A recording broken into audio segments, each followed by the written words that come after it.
ਸਤਿ ਸ਼੍ਰੀ ਅਕਾਲ। Ajit web TV ਦੇਖ ਰਹੇ ਸਾਰੇ ਦਰਸ਼ਕਾਂ ਦਾ ਮੈਂ ਤਰਨਜੀਤ ਕੌਰ ਅਜੀਤ ਖਬਰਾਂ ਦੇ ਇਸ ਬੁਲੇਟਿਨ ਵਿੱਚ ਨਿੱਘਾ ਸਵਾਗਤ ਕਰਦੀ ਹਾਂ। ਆਓ ਸਭ ਤੋਂ ਪਹਿਲਾਂ ਨਜ਼ਰ ਮਾਰਦੇ ਹਾਂ ਅੱਜ ਦੀਆਂ ਚੁਣਵੀਆਂ ਖਬਰਾਂ ਤੇ। ਸ਼ਹੀਦ ਗੁਰਬਿੰਦਰ ਸਿੰਘ ਦੀ ਅੰਤਿਮ ਅਰਦਾਸ ਵਿੱਚ ਸ਼ਰਧਾਂਜਲੀਆਂ ਦੇਣ ਵਾਲਿਆਂ ਦੀ ਲੱਗੀ ਭੀੜ। ਪ੍ਰੇਮ ਸਬੰਧਾਂ ਨੂੰ ਲੈ ਕੇ ਔਰਤ ਦਾ ਕਤਲ। ਪੰਜਾਬ ਵਿੱਚ ਹੋਰ ਵਧੇ ਕਰੋਨਾ ਮਾਮਲੇ। ਕੈਪਟਨ ਵੱਲੋਂ ਯੂਨੀਵਰਸਿਟੀ ਪ੍ਰੀਖਿਆਵਾਂ 15 ਜੁਲਾਈ ਤੱਕ ਮੁਲਤਵੀ ਕਰਨ ਦਾ ਐਲਾਨ। ਤੇ ਲੁੱਟਾਂ ਖੋਹਾਂ ਕਰਨ ਵਾਲੇ ਗੈਂਗ ਦੇ 5 ਮੈਂਬਰ ਲੁਧਿਆਣਾ ਪੁਲਿਸ ਵੱਲੋਂ ਗ੍ਰਿਫਤਾਰ। ਤੇ ਹੁਣ ਇਹਨਾਂ ਖਬਰਾਂ ਦਾ ਵਿਸਥਾਰ ਤੇ ਕੁਝ ਅਹਿਮ ਖਬਰਾਂ। ਪਿਛਲੇ ਦਿਨੀ ਭਾਰਤ ਚੀਨ ਸਰਹੱਦ ਤੇ ਸਥਿਤ ਗਲਵਾਨ ਘਾਟੀ ਵਿਖੇ ਚੀਨ ਦੀਆਂ ਫੌਜਾਂ ਨਾਲ ਮੁੱਠਭੇੜ ਵਿੱਚ ਹੋਰ ਭਾਰਤੀ ਫੌਜੀਆਂ ਸਮੇਤ ਸ਼ਹਾਦਤ ਦਾ ਜਾਮ ਪੀਣ ਵਾਲੇ ਜਾਂਬਾਜ਼ ਸਿਪਾਹੀ ਗੁਰਬਿੰਦਰ ਸਿੰਘ ਦੀ ਅੰਤਿਮ ਅਰਦਾਸ ਅੱਜ ਉਹਨਾਂ ਦੇ ਪਿੰਡ ਤੋਲਾਵਾਲ ਵਿਖੇ ਹੋਈ, ਜਿੱਥੇ ਸਿਆਸੀ, ਫੌਜੀ, ਪ੍ਰਸ਼ਾਸਨਿਕ ਅਤੇ ਸਮਾਜਿਕ ਹਸਤੀਆਂ ਨੇ ਪਹੁੰਚ ਕੇ ਪਰਿਵਾਰ ਨਾਲ ਦੁੱਖ ਸਾਂਝਾ ਕੀਤਾ। ਸਰਕਾਰ ਵੱਲੋਂ ਪਹੁੰਚੇ ਕੈਬਨਿਟ ਮੰਤਰੀ ਵਿਜੇਂਦਰ ਸਿੰਗਲਾ ਨੇ ਇਸ ਮੌਕੇ ਸ਼ਹੀਦ ਦੀ ਕੁਰਬਾਨੀ ਨੂੰ ਸਲਾਮ ਕਰਦੇ ਹੋਏ ਪਿੰਡ ਦੀ ਸੜਕ ਤੇ ਸਰਕਾਰੀ ਸਕੂਲ ਦਾ ਨਾਮ ਸ਼ਹੀਦ ਦੇ ਨਾਂ ਤੇ ਰੱਖਣ ਦਾ ਐਲਾਨ ਕੀਤਾ ਹੈ। ਪਰਿਵਾਰ ਦੇ ਇੱਕ ਵਿਅਕਤੀ ਨੂੰ ਸਰਕਾਰੀ ਨੌਕਰੀ, 50 ਲੱਖ ਰੁਪਏ ਦੀ ਸਹਾਇਤਾ ਦੇ ਨਾਲ ਪਿੰਡ ਵਿੱਚ ਲਾਇਬ੍ਰੇਰੀ ਅਤੇ ਸਟੇਡੀਅਮ ਬਣਾਉਣ ਦਾ ਐਲਾਨ ਵੀ ਕੀਤਾ ਹੈ। ਇਸ ਦੌਰਾਨ ਭਾਈ ਗੋਬਿੰਦ ਸਿੰਘ ਲੌਂਗੋਵਾਲ ਨੇ ਵੀ ਸ਼੍ਰੋਮਣੀ ਕਮੇਟੀ ਵੱਲੋਂ ਲਾਇਬ੍ਰੇਰੀ ਅਤੇ ਸਟੇਡੀਅਮ ਬਣਾਉਣ ਦਾ ਐਲਾਨ ਕੀਤਾ। ਆਮ ਆਦਮੀ ਪਾਰਟੀ ਦੇ ਵਿਧਾਇਕ ਅਮਨ ਅਰੋੜਾ ਨੇ ਵੀ ਸ਼ਹੀਦ ਨੂੰ ਸ਼ਰਧਾਂਜਲੀ ਦਿੱਤੀ। ਜ਼ਿੰਮੇਵਾਰੀ ਲੱਗੀ ਸੀ ਉਰੇ ਹਾਜ਼ਰ ਹੋਣ ਵਾਸਤੇ ਸਰਕਾਰ ਦੇ ਪੱਧਰ ਤੇ, ਔਰ ਮੈਨੂੰ ਅੱਜ ਇਹ ਦੱਸ ਕੇ ਮੈਂ ਦੱਸਣਾ ਚਾਹੁੰਦਾ ਸੰਗਤ ਨੂੰ ਕਿ ਜੋ ਵੀ ਗੱਲਾਂ ਪਰਿਵਾਰ ਵੱਲੋਂ ਸਰਕਾਰ ਦੇ ਸਮਕਸ਼ ਰੱਖੀਆਂ ਗਈਆਂ ਸੀ, ਅਸੀਂ ਉਹਨਾਂ ਨੂੰ ਪ੍ਰਵਾਨ ਕੀਤਾ। ਮੁੱਖ ਮੰਤਰੀ ਸਾਹਿਬ ਨੇ, ਸਰਕਾਰ ਨੇ ਪਹਿਲਾ ਦਿਨ ਤੋਂ ਹੀ 50 ਲੱਖ ਰੁਪਇਆ ਇਕੱਲੇ ਪਰਿਵਾਰ ਨੂੰ ਦੇਣ ਦਾ ਐਲਾਨ ਕੀਤਾ, ਔਰ ਇਸ ਦੇ ਨਾਲ ਪਰਿਵਾਰ ਦੇ ਇੱਕ ਜੀ ਨੂੰ ਸਰਕਾਰੀ ਰੋਜ਼ਗਾਰ ਦੇਣ ਦੀ ਗੱਲ ਕੀਤੀ ਹੈ। ਔਰ ਇੱਥੇ ਗੁਰਬਿੰਦਰ ਦੇ ਪਰਿਵਾਰ ਨੇ ਉਹਦੇ ਛੋਟੇ ਭਰਾ ਨੂੰ ਸਰਕਾਰੀ ਨੌਕਰੀ ਦੇਣ ਵਾਸਤੇ ਉਸ ਦੇ ਕਾਗਜ਼ਾਂ ਦੀ ਸਹਿਮਤੀ ਕੀਤੀ ਹੈ ਤੇ ਡੀਸੀ ਸਾਹਿਬ ਵੱਲੋਂ ਉਹ ਕਾਗਜ਼ ਆਲਰੇਡੀ ਸਰਕਾਰ ਕੋਲ ਚਲੇ ਗਏ ਹੈ, ਜਿਸ ਦੀ ਕਿ ਮਨਜ਼ੂਰੀ ਜਲਦੀ ਸਰਕਾਰ ਵੱਲੋਂ ਕੀਤੀ ਜਾਊਗੀ। ਔਰ ਇਸ ਦੇ ਨਾਲ ਪਰਿਵਾਰ ਵੱਲੋਂ ਸਕੂਲ ਦਾ ਨਾਮ ਸ਼ਹੀਦ ਦੇ ਨਾਂ ਤੇ ਰੱਖਣ ਦੀ ਗੱਲ ਕੀਤੀ ਗਈ ਸੀ। ਅੱਜ ਅਸੀਂ ਉਹ ਸ਼ਹੀਦ ਦਾ ਨਾਂ ਸਕੂਲ ਉਹਦੇ ਨਾਮ ਤੇ ਰੱਖਿਆ, ਲਾਇਬ੍ਰੇਰੀ ਉਹਦੇ ਨਾਮ ਤੇ ਬਣਾਤੀ ਅਸੀਂ ਆਲਰੇਡੀ, ਤੇ ਉਸ ਦੇ ਬੋਰਡ ਵਗੈਰਾ ਸਾਰਾ ਕੁਝ ਲੱਗ ਗਿਆ ਤੇ ਸਰਕਾਰੀ ਨੋਟੀਫਿਕੇਸ਼ਨ ਇਸ਼ੂ ਹੋ ਗਿਆ। ਜਾਣੀ ਜਣੇ ਤਾਂ ਭਗਤ ਜਾਣ ਕੈਦਾ ਤਾਂ ਕੈ ਸੂਰ, ਨਹੀਂ ਤਾਂ ਜਾਣੀ ਵਾਂਝ ਰਹੇ ਕਾਹੇ ਗਵਾਵੇ ਨੂੰ। ਸੋ ਮੈਂ ਸਮਝਦਾ ਕਿ ਉਹ ਮਾਂ ਬਹੁਤ ਧੰਨਤਾ ਦੇ ਯੋਗ ਹੈ ਜਿਨ੍ਹਾਂ ਐਸੇ ਸੂਰਮੇ ਨੂੰ ਜਨਮ ਦਿੱਤਾ ਹੈਗਾ, ਭਾਈ ਗੁਰਵਿੰਦਰ ਸਿੰਘ ਜੀ, ਔਰ ਜਿਨ੍ਹਾਂ ਨੇ ਇਸ ਧਰਤੀ ਦੇ ਉੱਤੇ ਜਨਮ ਲੈ ਕੇ ਜੋ ਫੌਜ ਦੇ ਵਿੱਚ ਜਾ ਕੇ ਬੜੇ ਵੱਡੇ ਕਾਰਨਾਮੇ ਕੀਤੇ ਨੇ, ਸਾਡੀਆਂ ਸਰਹੱਦਾਂ ਦੀ ਰਾਖੀ ਕਰਦੇ ਹੋਏ, ਔਰ ਉਹਨਾਂ ਦੇ ਵੈਰੀਆਂ ਚੀਨ ਦੇ ਨਾਲ ਤੇ ਜਿਹੜੇ ਉਹਨਾਂ ਦੇ ਸੈਨਿਕ ਨੇ ਉਹਨਾਂ ਨਾਲ ਮੁਕਾਬਲਾ ਕਰਦੇ ਹੋਏ ਆਪਣੀ ਜਿਹੜੀ ਹੈ ਉਹਨਾਂ ਨੇ ਸ਼ਹਾਦਤ ਦਿੱਤੀ ਹੈ। ਸਾਨੂੰ ਇਹਨਾਂ ਮਹਾਨ ਸ਼ਹੀਦਾਂ ਦੇ ਉੱਤੇ ਬਹੁਤ ਵੱਡਾ ਗੌਰਵ ਹੈ, ਔਰ ਜਿਹੜੇ ਹਮੇਸ਼ਾ ਦੇਸ਼ ਲਈ, ਕੌਮ ਲਈ ਆਪਣੀਆਂ ਜਾਨਾਂ ਵਾਰ ਕੇ ਦੇਸ਼ ਦੀ ਆਜ਼ਾਦੀ ਲਈ ਔਰ ਦੇਸ਼ ਦੀਆਂ ਸਰਹੱਦਾਂ ਦੀ ਰਾਖੀ ਲਈ ਜਾਨਾਂ ਵਾਰਦੇ ਨੇ। ਮੈਂ ਸਮਝਦਾ ਕਿ ਇਹ ਐਸਾ ਮਹਾਨ ਯੋਧਾ ਸੀ ਗੁਰਬਿੰਦਰ ਸਿੰਘ, ਔਰ ਜਿਹੜੇ ਇਹ ਸਾਰੇ ਸਿੱਖ ਸਨ, ਇਹਨਾਂ ਨੇ ਬੜੇ ਸੋ ਨਿਹਾਰ ਦੇ ਨਾਅਰੇ ਲਾ ਕੇ ਉਹਨਾਂ ਦੇ ਟੁੱਟ ਕੇ ਪੈ ਗਏ। ਬਟਾਲਾ ਦੇ ਗਾਂਧੀ ਕੈਂਪ ਵਿੱਚ ਪ੍ਰੇਮ ਸਬੰਧਾਂ ਨੂੰ ਲੈ ਕੇ ਇੱਕ ਵਿਆਹੁਤਾ ਦੇ ਕਤਲ ਹੋਣ ਦੀ ਖਬਰ ਸਾਹਮਣੇ ਆਈ ਹੈ। ਸਿੰਬਲ ਪੁਲਿਸ ਚੌਂਕੀ ਬਟਾਲਾ ਦੇ ਇੰਚਾਰਜ ਅਸ਼ੋਕ ਕੁਮਾਰ ਨੇ ਦੱਸਿਆ ਕਿ ਗਾਂਧੀ ਕੈਂਪ ਬਟਾਲਾ ਨਿਵਾਸੀ ਸੋਨੂ ਪੁੱਤਰ ਹੰਸਰਾਜ ਦੇ ਸ਼ਾਂਤੀ ਨਗਰ ਨਿਵਾਸੀ ਸ਼ੀਤਲ ਕੁਮਾਰੀ, ਜਿਸ ਦੇ 3 ਬੱਚੇ ਹਨ, ਨਾਲ ਕਥਿਤ ਨਾਜਾਇਜ਼ ਸਬੰਧ ਲੰਮੇ ਸਮੇਂ ਤੋਂ ਚੱਲ ਰਹੇ ਸਨ। ਪਰ ਹੁਣ ਕੁਝ ਦੇਰ ਤੋਂ ਦੋਵਾਂ ਦੀ ਅਣਬਣ ਚੱਲ ਰਹੀ ਸੀ ਕਿ ਬੀਤੀ ਸ਼ਾਮ ਸ਼ੀਤਲ ਕੁਮਾਰੀ ਆਪਣੀ ਸਹੇਲੀ ਨਾਲ ਗਲੀ ਵਿੱਚ ਖੜੀ ਸੀ ਕਿ ਉੱਥੇ ਸੋਨੂ ਦਾ ਸ਼ੀਤਲ ਨਾਲ ਤਕਰਾਰ ਹੋ ਗਿਆ, ਜਿਸ ਦਾ ਉਲਾਂਭਾ ਲੈ ਕੇ ਸ਼ੀਤਲ ਆਪਣੀ ਸਹੇਲੀ ਨਾਲ ਸੋਨੂ ਦੇ ਘਰ ਗਈ, ਜਿੱਥੇ ਸੋਨੂ ਨੇ ਗੁੱਸੇ ਵਿੱਚ ਆਉਂਦਿਆਂ ਸ਼ੀਤਲ ਤੇ ਉਸਦੀ ਸਹੇਲੀ ਉੱਪਰ ਤੇਜ਼ਧਾਰ ਹਥਿਆਰਾਂ ਨਾਲ ਹਮਲਾ ਕਰ ਦਿੱਤਾ, ਜਿਸ ਨਾਲ ਦੋਵਾਂ ਨੂੰ ਗੰਭੀਰ ਸੱਟਾਂ ਲੱਗੀਆਂ ਤੇ ਸੋਨੂ ਫਰਾਰ ਹੋ ਗਿਆ, ਜਿਸ ਤੇ ਦੋਵਾਂ ਔਰਤਾਂ ਨੂੰ ਬਟਾਲਾ ਸਿਵਲ ਹਸਪਤਾਲ ਪਹੁੰਚਾਇਆ ਗਿਆ। ਪਰ ਸ਼ੀਤਲ ਕੁਮਾਰੀ ਦੀ ਹਾਲਤ ਗੰਭੀਰ ਹੋਣ ਤੇ ਅੰਮ੍ਰਿਤਸਰ ਲਈ ਤਬਦੀਲ ਕਰ ਦਿੱਤਾ ਗਿਆ, ਜਿੱਥੇ ਉਸ ਦੀ ਮੌਤ ਹੋ ਗਈ, ਜਿਸ ਤਹਿਤ ਸੋਨੂ ਪੁੱਤਰ ਹੰਸਰਾਜ ਤੇ ਮਾਮਲਾ ਦਰਜ ਕਰਕੇ ਵਰਤੋਂ ਵਿੱਚ ਲਿਆਂਦਾ ਤੇਜ਼ਧਾਰ ਹਥਿਆਰ ਕਬਜ਼ੇ ਵਿੱਚ ਲੈ ਕੇ ਦੋਸ਼ੀ ਦੀ ਭਾਲ ਕੀਤੀ ਜਾ ਰਹੀ ਹੈ। ਆਪਾਂ ਇੱਧਰ ਮੋੜ ਤੇ ਖੜੇ ਸੀ ਗਲੀ ਦੇ ਵਿੱਚ, ਇਹ ਆਏ ਸ਼ਰਾਬ ਪੀਤੀ ਸੀ ਇਹਨੇ ਸੋਨੂ ਨੇ ਸ਼ਰਾਬ ਪੀਤੀ, ਇਹਨੇ ਚਪੇੜ ਮਾਰ ਦਿੱਤੀ। ਉਹ ਆਂਦੀ ਮੈਂ ਲਾਮਾ ਦੇਣ ਜਾਣਾ, ਤੇ ਉਹ ਲਾਮਾ ਦੇਣ ਆਈਆਂ ਅਸੀਂ ਦੋਵੇਂ ਜਣੇ। ਮੈਂ ਲਾਮਾ ਦੇਣ ਆਈਆਂ ਤਾਂ ਉਹਨੇ ਦਾਤਰ ਕੱਢ ਲਿਆ ਮੂਹਰੇ ਮੋਰ। ਚਪੇੜ ਕਿਤੇ ਮਾਰੀ ਸੀ? ਇਹਦੇ ਸੀਤਲ ਦੀ। ਲਾਮਾ ਕਿਹਦੇ ਦੇਣ ਦਾ ਕਾਰਨ ਕੀ ਸੀ ਮਾਰਨ ਦਾ ਜੀ? ਪਤਾ ਨਹੀਂ ਭਾਜੀ, ਆਪਸ ਵਿੱਚ ਇਹਨਾਂ ਦਾ ਕੋਈ ਮਾਮਲਾ ਹੋਣਾ, ਮੈਨੂੰ ਤਾਂ ਪਤਾ ਨਹੀਂ ਹੈਗਾ। ਘਰ ਕੌਣ ਸੀ ਇੱਥੇ? ਘਰ ਹੀ ਦੀ ਮਾਤਾ ਹੀ ਇਕੱਲੀ। ਇਹ ਤੇ ਮੌਕੇ ਤੇ ਆਇਆ ਜੀ, ਮੌਕੇ ਤੇ ਜਿਸ ਚੀਜ਼ ਨਾਲ ਉਹਨੇ ਤੇ ਕਤਲ ਕੀਤਾ ਉਹ ਬਰਾਮਦ ਕਰ ਲਈ ਹੈ ਜੀ। ਦੋਸ਼ੀ ਸੋਨੂ ਜਿਹੜਾ ਘਰੋਂ ਤੇ ਭਗੌੜਾ ਜੀ, ਇਹਨਾਂ ਦੀ ਪਹਿਲਾਂ ਆਪੋ 'ਚ ਕਿਤੇ ਫਰੈਂਡਸ਼ਿਪ ਹੈਗੀ ਸੀਗੀ, ਉਸ ਤੋਂ ਬਾਅਦ ਇਹ ਕਿਤੇ ਕੱਲ ਇੱਥੇ ਤੇ ਗਾਂਧੀ ਕੈਂਪ ਆਈ ਆ, ਇਹਨਾਂ ਦੀ ਮਾੜੀ ਮੋਟੀ ਤੂੰ ਮੈਂ ਹੋਈ ਆ, ਜਿਹਦੇ ਸੰਬੰਧ ਵਿੱਚ ਸੀਤਲ ਜਿਹੜੀ ਆ ਇਹਨਾਂ ਦੇ ਘਰ ਉਲਾਮਾ ਦੇਣ ਆਈ ਆ। ਜਦੋਂ ਘਰ ਉਲਾਮਾ ਦੇਣ ਆਈ ਆ ਤੇ ਸੋਨੂ ਦੇ ਘਰ ਦੇ ਦਾਤਰ ਪਿਆ ਸੀ, ਉਹਨੇ ਦਾਤਰ ਉਹਦੇ ਸਿਰ ਵਿੱਚ ਮਾਰਤਾ। ਜਿਹੜਾ ਅਮਨਦੀਪ ਹਸਪੀਟਲ ਅੰਮ੍ਰਿਤਸਰ ਦਾਖਲ ਸੀ ਲੇਡੀਜ਼, ਉਹਦੀ ਮੌਤ ਹੋ ਗਈ ਆ। ਡੈਡ ਬਾਡੀ ਉੱਥੋਂ ਲੈ ਕੇ ਤੇ ਕਾਰਵਾਈ ਹੋ ਰਹੀ ਹੈ, ਕਰ ਰਹੇ ਸਾਨੂੰ ਪਤਾ ਲੱਗਾ ਜੀ ਉਹ ਦੋਸ਼ੀ ਜਿਹੜਾ ਉਹ ਪੇਸ਼ ਹੋ ਗਿਆ ਆਪਣੇ। ਨਹੀਂ ਜੀ, ਅਜੇ ਤੱਕ ਕੋਈ ਗੱਲਬਾਤ ਨਹੀਂ ਹੁੰਦੀ। ਜਲੰਧਰ ਦੀ ਕਰੋਨਾ ਪੀੜਤ ਦੀ ਅੰਮ੍ਰਿਤਸਰ ਦੇ ਹਸਪਤਾਲ ਵਿੱਚ ਇਲਾਜ ਦੌਰਾਨ ਮੌਤ ਹੋ ਜਾਣ ਦੀ ਸੂਚਨਾ ਮਿਲੀ ਹੈ। ਇਸ ਤੋਂ ਇਲਾਵਾ ਜ਼ਿਲ੍ਹੇ ਵਿੱਚ 17 ਹੋਰ ਮਾਮਲੇ ਕਰੋਨਾ ਪੋਜ਼ਿਟਿਵ ਪਾਏ ਗਏ ਹਨ। ਜ਼ਿਲ੍ਹਾ ਪਠਾਨਕੋਟ ਵਿੱਚ 5 ਹੋਰ ਕਰੋਨਾ ਦੇ 5 ਹੋਰ ਪੋਜ਼ਿਟਿਵ ਮਾਮਲੇ ਸਾਹਮਣੇ ਆਏ ਹਨ। ਇਸ ਦੀ ਪੁਸ਼ਟੀ ਕਰਦੇ ਹੋਏ civil surgeon doctor Bhupinder Singh ਨੇ ਦੱਸਿਆ ਕਿ ਜ਼ਿਲ੍ਹਾ ਸਿਹਤ ਵਿਭਾਗ ਨੂੰ ਅੱਜ 185 ਵਿਅਕਤੀਆਂ ਦੀ ਕਰੋਨਾ ਜਾਂਚ ਰਿਪੋਰਟ ਪ੍ਰਾਪਤ ਹੋਈ ਹੈ, ਜਿਸ ਵਿੱਚ 5 ਵਿਅਕਤੀਆਂ ਦੀ ਰਿਪੋਰਟ ਪੋਜ਼ਿਟਿਵ ਹੈ ਤੇ 180 ਵਿਅਕਤੀਆਂ ਦੀ ਰਿਪੋਰਟ ਨੈਗੇਟਿਵ ਹੈ। ਫਿਰੋਜ਼ਪੁਰ ਜ਼ਿਲ੍ਹੇ ਅੰਦਰ ਕਰੋਨਾ ਮਹਾਮਾਰੀ ਵੱਲੋਂ ਪਸਾਰੇ ਜਾ ਰਹੇ ਪੈਰਾਂ ਦੌਰਾਨ ਅੱਜ 3 ਹੋਰ ਕਰੋਨਾ ਪੋਜ਼ਿਟਿਵ ਰਿਪੋਰਟ ਆਉਣ ਨਾਲ ਜ਼ਿਲ੍ਹੇ ਅੰਦਰ ਇਲਾਜਾਧੀਨ ਕਰੋਨਾ ਮਰੀਜ਼ਾਂ ਦੀ ਗਿਣਤੀ 40 ਹੋ ਗਈ ਹੈ। ਇਸ ਦੇ ਨਾਲ ਹੀ ਜ਼ਿਲ੍ਹਾ ਐਸਏਐਸ ਨਗਰ ਅੰਦਰ ਅੱਜ 6 ਹੋਰ ਨਵਾਂ ਕਰੋਨਾ ਪੀੜਤ ਸਾਹਮਣੇ ਆਉਣ ਨਾਲ ਕੁੱਲ ਗਿਣਤੀ 252 ਹੋ ਗਈ ਹੈ। ਮੁੱਖ ਮੰਤਰੀ ਕੈਪਟਨ ਅਮਰਿੰਦਰ ਸਿੰਘ ਨੇ ਵਿਦਿਆਰਥੀਆਂ ਤੇ ਮਾਪਿਆਂ ਵੱਲੋਂ ਪ੍ਰੀਖਿਆਵਾਂ ਸੰਬੰਧੀ ਲਗਾਤਾਰ ਪੁੱਛੇ ਜਾ ਰਹੇ ਸਵਾਲਾਂ ਦਾ ਜਵਾਬ ਦਿੰਦੇ ਹੋਏ 15 ਜੁਲਾਈ ਤੱਕ ਸਾਰੀਆਂ ਯੂਨੀਵਰਸਿਟੀ ਪ੍ਰੀਖਿਆਵਾਂ ਮੁਲਤਵੀ ਕਰ ਦਿੱਤੀਆਂ ਹਨ। ਇਸ ਵਿਸ਼ੇ ਤੇ ਅੰਤਿਮ ਫੈਸਲਾ ਹਾਲਾਂਕਿ ਯੂਨੀਵਰਸਿਟੀ ਗ੍ਰਾਂਟਸ ਕਮਿਸ਼ਨ ਯੂਜੀਸੀ ਵੱਲੋਂ ਕਿਸੇ ਵੀ ਸਮੇਂ ਜਾਰੀ ਕੀਤੇ ਜਾਣ ਵਾਲੇ ਨਵੇਂ ਦਿਸ਼ਾ ਨਿਰਦੇਸ਼ ਅਧੀਨ ਹੋਵੇਗਾ। ਮੁੱਖ ਮੰਤਰੀ ਨੇ ਕਿਹਾ ਕਿ 15 ਜੁਲਾਈ ਤੱਕ ਮੁਲਤਵੀ ਹੋਣ ਨਾਲ ਸਾਰੇ ਹਿੱਸੇਦਾਰਾਂ ਖਾਸਕਰ ਯੂਨੀਵਰਸਿਟੀਆਂ ਨੂੰ ਯੂਜੀਸੀ ਵੱਲੋਂ ਆਉਣ ਵਾਲੇ ਨਵੇਂ ਦਿਸ਼ਾ ਨਿਰਦੇਸ਼ਾਂ ਵਿੱਚ ਢਲਣ ਤੇ ਉਸ ਅਨੁਸਾਰ ਚੱਲਣ ਦਾ ਸਮਾਂ ਵੀ ਮਿਲੇਗਾ। ਲੁਧਿਆਣਾ ਪੁਲਿਸ ਨੂੰ ਉਸ ਵੇਲੇ ਵੱਡੀ ਸਫਲਤਾ ਮਿਲੀ ਜਦੋਂ ਲੁੱਟਾਂ ਖੋਹਾਂ ਕਰਨ ਵਾਲੇ ਗੈਂਗ ਦੇ 5 ਮੈਂਬਰਾਂ ਨੂੰ ਗ੍ਰਿਫਤਾਰ ਕੀਤਾ ਗਿਆ ਹੈ। ਕੁਝ ਦਿਨ ਪਹਿਲਾਂ ਗੈਸ ਸਿਲੰਡਰ ਦੀ ਡਿਲੀਵਰੀ ਕਰਨ ਵਾਲੇ ਪ੍ਰਵਾਸੀ ਤੋਂ ਹਥਿਆਰਾਂ ਦੀ ਨੋਕ ਤੇ 5500 ਰੁਪਏ ਦੀ ਲੁੱਟ ਕੀਤੀ ਗਈ ਸੀ। ਇਹ ਸਾਰੀ ਵਾਰਦਾਤ ਸੀਸੀਟੀਵੀ ਵਿੱਚ ਕੈਦ ਹੋ ਗਈ, ਜਿੱਥੋਂ ਕਿ ਪੁਲਿਸ ਨੂੰ ਪਹਿਚਾਣ ਕਰਕੇ ਇਹਨਾਂ ਨੂੰ ਫੜਨ ਵਿੱਚ ਆਸਾਨੀ ਹੋਈ। ਦੋਸ਼ੀਆਂ ਉੱਤੇ ਪਹਿਲਾਂ ਵੀ ਕਈ ਮੁਕੱਦਮੇ ਦਰਜ ਹਨ ਅਤੇ ਉਹ ਨਸ਼ਾ ਕਰਨ ਦੇ ਆਦੀ ਹਨ। ਗ੍ਰਿਫਤਾਰ ਕੀਤੇ ਗਏ ਲੁਟੇਰਿਆਂ ਕੋਲੋਂ ਕਈ ਮੋਬਾਈਲ, ਦਾਤ, ਕਿਰਪਾਨ ਅਤੇ ਖਿਡੌਣਾ ਨੂੰਮਾ ਪਿਸਤੌਲ ਵੀ ਬਰਾਮਦ ਕੀਤਾ ਗਿਆ ਹੈ, ਜਿਸ ਨੂੰ ਦਿਖਾ ਕੇ ਲੁੱਟ ਦੀ ਵਾਰਦਾਤ ਨੂੰ ਅੰਜਾਮ ਦਿੱਤਾ ਜਾਂਦਾ ਸੀ। 5 ਲੋਕਾਂ ਨੂੰ ਜਿਹੜਾ ਅਸੀਂ ਕਾਬੂ ਕੀਤਾ, ਜਿਨ੍ਹਾਂ ਨੇ ਵੱਖ-ਵੱਖ ਲੁਧਿਆਣਾ ਦੇ ਵਿੱਚ ਏਰੀਆ ਦੇ ਵਿੱਚ ਲੁੱਟਾਂ ਖੋਹਾਂ ਕੀਤੀਆਂ।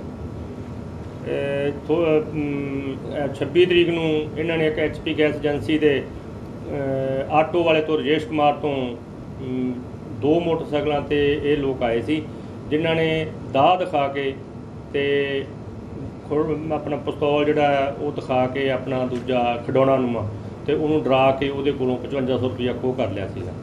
ਤੇ ਸਾਡੇ ਚੌਂਕੀ ਇੰਚਾਰਜ ਨੇ ਬੜੀ ਮਿਹਨਤ ਦੇ ਨਾਲ ਉਹਦੀ ਫੁਟੇਜ ਸਾਨੂੰ ਮਿਲ ਗਈ ਸੀ ਤੇ ਤੁਰੰਤ ਇਹਨਾਂ ਦੀ ਪਹਿਚਾਣ ਹੋ ਗਈ ਸੀ, ਜਿਨ੍ਹਾਂ ਨੂੰ ਅਸੀਂ 2 ਮੋਟਰਸਾਈਕਲਾਂ ਸਮੇਤ ਕਾਬੂ ਕੀਤਾ।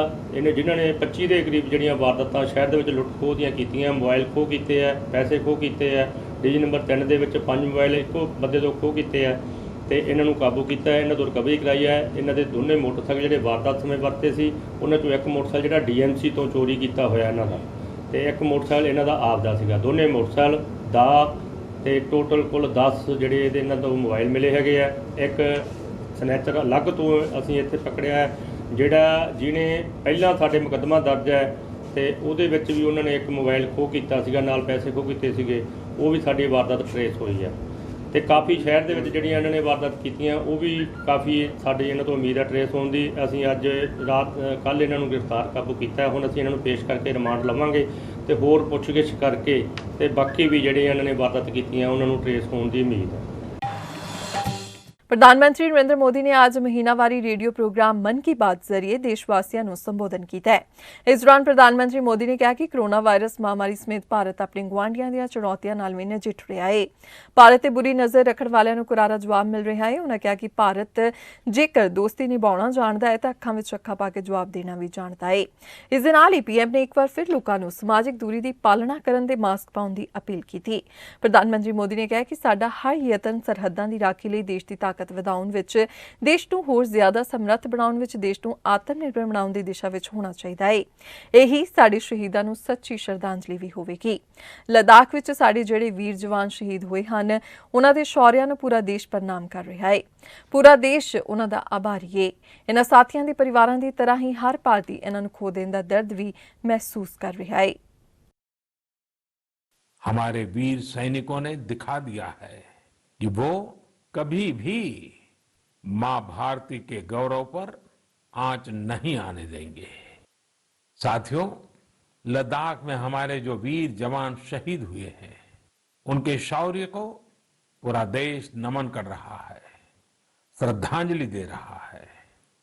पूरा देश उनका कृतज्ञ है, उनके सामने नतमस्तक है। इन साथियों के परिवारों की तरह ही हर भारतीय इन्हें खोने का दर्द भी अनुभव कर रहा है। अपने वीर सपूतों के बलिदान पर उनके परिजनों में गर्व की जो भावना है, देश के लिए जो जज्बा है, यही तो देश की ताकत है। आपने देखा होगा, जिनके बेटे शहीद हुए, वो माता पिता अपने दूसरे बेटों को भी, घर के दूसरे बच्चों को भी सेना में भेजने की बात कर रहे हैं। बिहार के रहने वाले शहीद कुंदन कुमार के पिताजी के शब्द तो कानों में गूंज रहे हैं। वो कह रहे थे, अपने पोतों को भी देश की रक्षा के लिए सेना में भेजूंगा। यही हौसला हर शहीद के परिवार का है। वास्तव में इन परिजनों का त्याग पूजनीय है। ਜੰਡਿਆਲਾ ਗੁਰੂ ਨੇੜਲੇ ਪਿੰਡ ਧਾਰੜ ਨਜ਼ਦੀਕ ਹੋਏ ਸੜਕ ਹਾਦਸੇ ਵਿੱਚ 2 ਵਿਅਕਤੀਆਂ ਦੀ ਮੌਤ ਹੋਣ ਦੀ ਖਬਰ ਮਿਲੀ ਹੈ। ਪ੍ਰਾਪਤ ਜਾਣਕਾਰੀ ਅਨੁਸਾਰ 2 ਵਿਅਕਤੀ ਮੋਟਰਸਾਈਕਲ ਤੇ ਪਿੰਡ ਤਖਤੂ ਚੱਕ ਤੋਂ ਪਿੰਡ ਧਾਰੜ ਵੱਲ ਜਾ ਰਹੇ ਸਨ ਤਾਂ ਉਹਨਾਂ ਦਾ ਮੋਟਰਸਾਈਕਲ ਬੇਕਾਬੂ ਹੋ ਕੇ ਸੜਕ ਦੇ ਕਿਨਾਰੇ ਲੱਗੇ ਦਰਖਤ ਨਾਲ ਟਕਰਾ ਗਿਆ। ਘਟਨਾ ਸੰਬੰਧੀ ਪਤਾ ਲੱਗਣ ਤੇ ਪੁਲਿਸ ਟਾਊਨ ਜੰਡਿਆਲਾ ਗੁਰੂ ਦੇ ਇੰਚਾਰਜ ਕੁਲਦੀਪ ਰਾਏ ਮੌਕੇ ਤੇ ਪਹੁੰਚ ਕੇ ਬਣਦੀ ਕਾਰਵਾਈ ਸ਼ੁਰੂ ਕਰ ਦਿੱਤੀ ਹੈ। ਭਵਾਨੀਗੜ੍ਹ ਨੇੜੇ ਪਿੰਡ ਰਾਮਪੁਰਾ ਵਿਖੇ ਇੱਕ ਬੱਚੀ ਵੱਲੋਂ ਗੁਰੂ ਘਰ ਵਿਖੇ ਗੁਰੂ ਗ੍ਰੰਥ ਸਾਹਿਬ ਜੀ ਦੀ ਬੇਅਦਬੀ ਕਰਨ ਦਾ ਮਾਮਲਾ ਸਾਹਮਣੇ ਆਇਆ ਹੈ। ਜਾਣਕਾਰੀ ਦਿੰਦਿਆਂ ਗੁਰੂ ਘਰ ਦੇ ਗ੍ਰੰਥੀ ਮਨਪ੍ਰੀਤ ਸਿੰਘ ਨੇ ਦੱਸਿਆ ਕਿ ਜਦੋਂ ਪਾਠ ਕਰਨ ਲੱਗਿਆ ਤਾਂ ਉਸ ਨੂੰ ਪਤਾ ਲੱਗਿਆ ਕਿ ਗੁਰੂ ਗ੍ਰੰਥ ਸਾਹਿਬ ਜੀ ਦੀ ਬੇਅਦਬੀ ਹੋਈ ਤਾਂ ਉਸਨੇ ਇਸ ਦੀ ਸੂਚਨਾ ਗੁਰੂ ਘਰ ਦੇ ਪ੍ਰਬੰਧਕਾਂ ਨੂੰ ਦਿੱਤੀ। ਪ੍ਰਬੰਧਕਾਂ ਨੇ ਗੁਰੂ ਘਰ ਵਿੱਚ ਲੱਗੇ ਕੈਮਰੇ ਦੇਖੇ ਤਾਂ ਪਤਾ ਲੱਗਿਆ ਕਿ ਇੱਕ 12 ਸਾਲਾ ਬੱਚੀ ਜੋ ਪਹਿਲਾਂ ਵੀ ਗੁਰੂ ਘਰ ਵਿੱਚ ਸੇਵਾ ਕਰਨ ਆਉਂਦੀ ਸੀ ਵੱਲੋਂ ਇਸ ਘਟਨਾ ਨੂੰ ਅੰਜਾਮ ਦਿੱਤਾ ਗਿਆ ਹੈ। ਇਸ ਦਾ ਪਤਾ ਲੱਗਦੇ ਹੀ ਪੁਲਿਸ ਅਧਿਕਾਰੀਆਂ ਵੱਲੋਂ ਮੌਕੇ ਤੇ ਪਹੁੰਚ ਕੇ ਕਾਰਵਾਈ ਕਰਦਿਆਂ ਉਕਤ ਬੱਚੀ ਅਤੇ ਉਸਦੇ ਪਰਿਵਾਰਕ ਮੈਂਬਰਾਂ ਨੇ ਥਾਣੇ ਲਿਜਾਇਆ ਗਿਆ। ਇਸ ਮੌਕੇ ਤੇ ਗੱਲਬਾਤ ਕਰਦਿਆਂ ਐਸਪੀਡੀ ਹਰਵਿੰਦਰ ਸਿੰਘ ਅਤੇ ਐਸਪੀ ਹੈੱਡਕੁਆਰਟਰ ਸ਼ਰਨਜੀਤ ਸਿੰਘ ਨੇ ਦੱਸਿਆ ਕਿ ਬੱਚੀ ਦੀ ਉਮਰ ਛੋਟੀ ਹੋਣ ਕਾਰਨ ਉਸ ਦੀ ਜਾਂਚ ਮਨੋਵਿਗਿਆਨਿਕ ਢੰਗ ਨਾਲ ਕੀਤੀ ਜਾਵੇਗੀ। ਇਸ ਮੌਕੇ ਤੇ ਸਿੱਖ ਆਗੂਆਂ ਨੇ ਇਸ ਘਟਨਾ ਦੀ ਨਿੰਦਾ ਕਰਦਿਆਂ ਇਸ ਦੀ ਬਰੀਕੀ ਨਾਲ ਜਾਂਚ ਕਰਕੇ ਦੋਸ਼ੀਆਂ ਖਿਲਾਫ ਸਖਤ ਕਾਰਵਾਈ ਦੀ ਮੰਗ ਕੀਤੀ। ਇਹ ਪਿੰਡ ਰਾਮਪੁਰਾ ਵਿੱਚ ਗੁਰੂ ਘਰ ਹੈਗੇ ਨੇ, ਇੱਥੇ ਮਹਾਰਾਜ ਸਾਹਿਬ ਦੇ ਸਰੂਪ ਜਿਹੜੇ ਹੈਗੇ ਨੇ ਗੁਰੂ ਗ੍ਰੰਥ ਸਾਹਿਬ ਦੇ ਪ੍ਰਕਾਸ਼ਮਾਨ ਨੇ। ਔਰ ਦੱਸਿਆ ਗਿਆ ਕਿ 12 ਸਾਲ ਦੀ ਬੱਚੀ ਹੈ ਜੋ ਇੱਥੇ ਗੁਰੂ ਘਰ ਦੇ ਵਿੱਚ ਅਕਸਰ ਸੇਵਾ ਕਰਨ ਆਉਂਦੀ ਸੀ। ਔਰ ਕੱਲ੍ਹ ਕਿ ਸਾਨੂੰ ਜੋ ਕਮੇਟੀ ਹੈ ਗੁਰਦੁਆਰੇ ਦੇ, ਜੋ ਗੁਰਦੁਆਰੇ ਦੇ ਸੇਵਕ ਨੇ, ਉਹਨਾਂ ਨੂੰ ਸਾਨੂੰ ਅੱਜ ਦੱਸਿਆ ਸੀ। ਪਰ ਜੋ ਹੁਣ ਤੱਕ ਦੀ ਤਹਿਕੀਕਾਤ ਤੋਂ ਪਤਾ ਲੱਗਿਆ ਕਿ ਕੱਲ੍ਹ 5 ਵਜੇ ਦੇ ਕਰੀਬ ਜਿਵੇਂ ਰਣੀਤ ਤੋਂ ਬਿਟੀਆ ਜਿਹੜੀ ਹੈਗੀ ਸੇਵਾ ਕਰਨ ਆਉਂਦੀ ਸੀ, ਉਹਦੇ ਵੱਲੋਂ ਗੁਰੂ ਗ੍ਰੰਥ ਸਾਹਿਬ ਦੇ 7 ਅੰਗਾਂ ਦੀ ਜਿਹੜੀ ਹੈਗੀ ਹੈ ਉਹਨੂੰ ਜਿਹੜਾ ਨੁਕਸਾਨ ਪਹੁੰਚਾਇਆ ਗਿਆ। ਬੱਚੀ ਸਾਡੀ ਕਸਟਡੀ 'ਚ ਹੈ ਅਤੇ ਮਹਾਰਾਜ ਸਾਹਿਬ ਦੇ ਸਰੂਪ ਨੂੰ ਮਰਿਆਦਾ ਅਨੁਸਾਰ ਕਮੇਟੀ ਦੀ ਸਹਿਮਤੀ ਨਾਲ ਔਰ ਜੋ ਗੁਰੂ ਘਰ ਦੀ ਪੂਰਨ ਗੁਰਮਰਿਆਦਾ ਹੈ ਉਸ ਅਨੁਸਾਰ ਉਚਿਤ ਜਗ੍ਹਾ 'ਤੇ SGPC ਦੇ ਨਾਲ ਤਾਲਮੇਲ ਕਰਕੇ ਪਹੁੰਚਾਇਆ ਜਾ ਰਿਹਾ। ਔਰ ਦੁੱਖ ਦੀ ਗੱਲ ਹੈ, ਬੜੇ ਅਫਸੋਸ ਦੀ ਗੱਲ ਹੈ ਕਿ ਇਸ ਤਰ੍ਹਾਂ ਜੋ ਹੈ ਇੱਕ ਬੱਚੀ। ਸਰ, ਲੜਕੀ ਤੇ ਕੀ ਕਾਰਵਾਈ ਹੋਈ ਆ? ਦੇਖੋ, ਇਹ ਤਹਿਕੀਕਾਤ ਚੱਲ ਰਹੀ ਹੈ, ਬਟ ਨੈਚੁਰਲ ਹੈ ਕਿ ਅਸੀਂ we are going to register the case immediately. तो ਹੁਣ ਮੌਕੇ 'ਤੇ ਆ। ਹੁਣ ਲੜਕੀ ਦੀ, ਕਿਉਂਕਿ ਉਹ ਛੋਟੀ ਬੱਚੀ ਹੈ 12 ਸਾਲ ਦੀ, ਉਸ ਨੂੰ ਸਾਈਕੋਲੋਜੀਕਲ ਢੰਗ ਦੇ ਨਾਲ ਉਸਦੀ ਪੁੱਛਗਿੱਛ ਕਰਕੇ ਜੋ ਵੀ ਅਗਲੀ ਕਾਰਵਾਈ ਆ ਉਹ ਅਮਲ ਵਿੱਚ ਲਿਆਂਦੀ ਹੈ। ਬੀਤੇ ਦਿਨੀ ਚੀਨ ਦੀ ਨਾਪਾਕ ਹਰਕਤ ਕਰਕੇ ਭਾਰਤ ਦੇ 20 ਜਵਾਨ ਸ਼ਹੀਦ ਹੋ ਗਏ ਸਨ, ਜਿਨ੍ਹਾਂ ਵਿੱਚ ਇੱਕ ਮਾਨਸਾ ਜ਼ਿਲ੍ਹੇ ਦਾ ਰਹਿਣ ਵਾਲਾ ਗੁਰਤੇਜ ਵੀ ਸੀ, ਜਿਸ ਨੇ ਚੀਨੀਆਂ ਨਾਲ ਲੋਹਾ ਲੈਂਦਿਆਂ ਉਹਨਾਂ ਦਾ ਵੱਡਾ ਨੁਕਸਾਨ ਕੀਤਾ ਸੀ। ਆਪਣੀ ਸ਼ੇਰ ਸਾਹਿਬ ਨਾਲ 12 ਚੀਨੀਆਂ ਨਾਲ ਉਸਨੇ ਬਾਕੀ ਸਾਥੀਆਂ ਨੂੰ ਵੀ ਬਚਾਇਆ। ਮਾਨਸਾ ਦੇ ਰਹਿਣ ਵਾਲੇ ਗੁਰਤੇਜ ਸਿੰਘ ਦੇ ਪਿੰਡ ਦੇ ਲੋਕ ਵੱਡੀ ਤਾਦਾਦ ਵਿੱਚ ਲੁਧਿਆਣਾ ਦੇ ਧਾਂਦਰਾ ਰੋਡ ਤੇ ਸਥਿਤ ਸ਼ਹੀਦ ਭਗਤ ਸਿੰਘ ਨਗਰ ਵਿੱਚ ਰਹਿੰਦੇ ਹਨ, ਜਿਨ੍ਹਾਂ ਵੱਲੋਂ ਅੱਜ ਸ਼ਹੀਦ ਗੁਰਤੇਜ ਸਿੰਘ ਦੀ ਯਾਦ ਵਿੱਚ ਖੂਨਦਾਨ ਕੈਂਪ ਲਗਾਇਆ ਗਿਆ। ਇਸ ਖੂਨਦਾਨ ਕੈਂਪ ਦੀ ਸ਼ੁਰੂਆਤ ਲੁਧਿਆਣਾ ਤੋਂ ਲੋਕ ਇਨਸਾਫ ਪਾਰਟੀ ਦੇ ਮੁਖੀ ਸਿਮਰਜੀਤ ਸਿੰਘ ਬੈਂਸ ਵੱਲੋਂ ਕਰਵਾਈ ਗਈ। ਇਸ ਦੌਰਾਨ ਉਹਨਾਂ ਸ਼ਹੀਦ ਗੁਰਤੇਜ ਸਿੰਘ ਨੂੰ ਆਪਣੀ ਸ਼ਰਧਾਂਜਲੀ ਦਿੰਦਿਆਂ ਉਸ ਦੀ ਬਹਾਦਰੀ ਬਾਰੇ ਦੱਸਿਆ।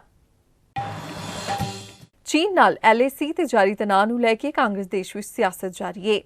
ਗਲਵਾਨਵਾਦੀ ਵਿੱਚ 20 ਜਵਾਨਾਂ ਦੇ ਸ਼ਹੀਦ ਹੋਣ ਤੋਂ ਬਾਅਦ ਕਾਂਗਰਸੀ ਆਗੂ ਰਾਹੁਲ ਗਾਂਧੀ ਸਰਕਾਰ ਤੋਂ ਲਗਾਤਾਰ ਸਵਾਲ ਪੁੱਛ ਰਹੇ ਹਨ। ਇਸ ਵਿੱਚ ਕੇਂਦਰੀ ਗ੍ਰਹਿ ਮੰਤਰੀ ਅਮਿਤ ਸ਼ਾਹ ਨੇ ਰਾਹੁਲ ਗਾਂਧੀ ਤੇ ਰਾਜਨੀਤੀਕਰਨ ਦਾ ਦੋਸ਼ ਲਗਾਉਂਦੇ ਹੋਏ ਸੰਸਦ ਵਿੱਚ ਬਹਿਸ ਕਰਨ ਦੀ ਚੁਣੌਤੀ ਦਿੱਤੀ ਹੈ।